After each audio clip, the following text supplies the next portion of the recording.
Hi, Britt David parents. This is Julie Williams, your library media specialist.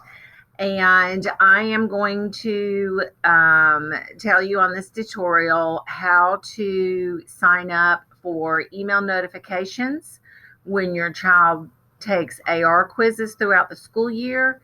You can also indicate that you want notices for results of when they take their STAR Early Literacy test in K1, and also their STAR test in 1 through 5 for reading and for math.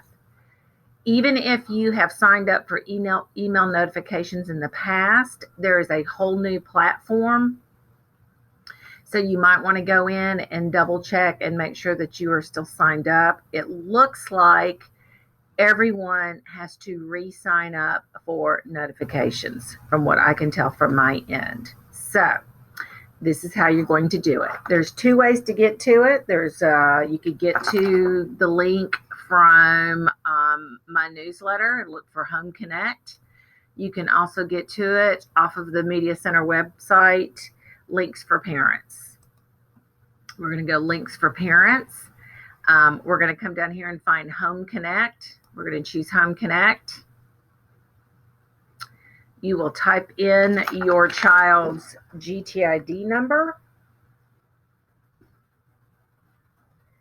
The password should be init pass, and it is case sensitive. So you will use capital INIT PASS, and I'm using a child's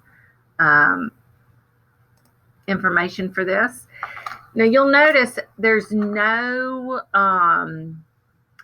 history here. So there's no information about any past tests that they've taken leading up until whatever grade they're in. I think that's a new feature here. But if you look right over here, it says get email updates, track your child's work. You're going to choose there.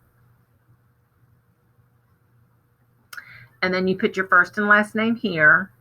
You put your email address, confirm it. And then down here, you'll see email notifications preferences. You can mark STAR Early Literacy Assessment. Again, that's a K-1 test that they'll take about 3 or 4 times a year. There is STAR Math Assessment. And there is STAR Reading Assessment. That's for 1st through 5th grade. And then there's Accelerated Reader, which is K through 5. So this is when they take their weekly quizzes or daily quizzes on whatever materials they are reading, that you will get notifications so you can help monitor to make sure that they're doing well in reading closely and understanding. So, and then you hit submit, and then that is how you sign up for email notifications.